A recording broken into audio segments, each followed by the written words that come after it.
आठवें वेतन आयोग में जिसकी सबसे ज्यादा चर्चा हो रही है वो है फिटमेंट फैक्टर। आठवें वेतन आयोग को लेकर चल रही चर्चाओं के बीच फिटमेंट फैक्टर सबसे बड़ा केंद्र बिंदु बना हुआ है।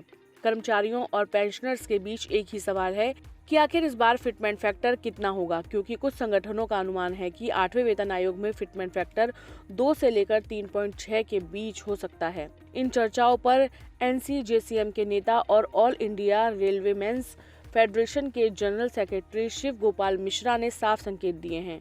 उनका कहना है कि आधिकारिक तौर पर अभी कुछ भी तय नहीं हुआ है। उन्होंने कहा कि फिटमेंट फैक्टर बेहद संवेदनशील मुद्दा है और इस पर अलग अलग संगठनों की अलग अलग राय है, इसलिए फिलहाल कोई भी संख्या सार्वजनिक करना सही नहीं होगा।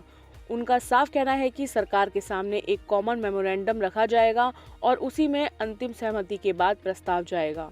जब तक यूनिटी नहीं बनती तब तक कोई आंकड़ा सामने नहीं आएगा, ताकि कर्मचारियों में भ्रम न फैले। हालांकि इतना जरूर साफ किया गया है कि इस बार सिर्फ फिटमेंट फैक्टर ही नहीं बल्कि वेतन ढांचे की बुनियाद बदलने की तैयारी है। खास तौर पर उस बास्केट में बदलाव की बात हो रही है जिसके आधार पर महंगाई, मिनिमम वेज और फिटमेंट तय होता है। स्टाफ साइड का तर्क है कि आज के दौर में खर्च का पैटर्न पूरी तरह बदल चुका है।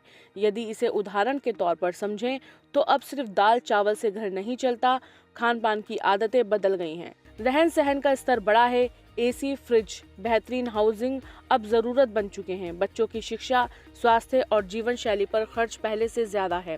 वहीं स्टाफ साइड का कहना है कि अगर बदलते हुए सामाजिक और आर्थिक माहौल को वेतन गणना में शामिल नहीं किया गया तो कर्मचारियों को वास्तविक राहत नहीं मिलेगी।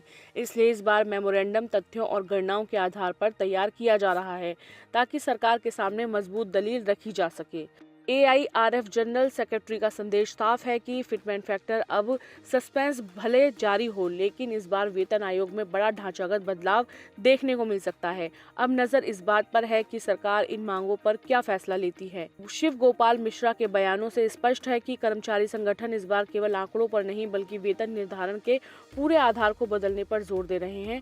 रहन सहन के बदलते स्तर, आधुनिक जरूरतों और बढ़ती महंगाई को देखते हुए एक कॉमन मेमोरेंडम तैयार किया जा रहा है।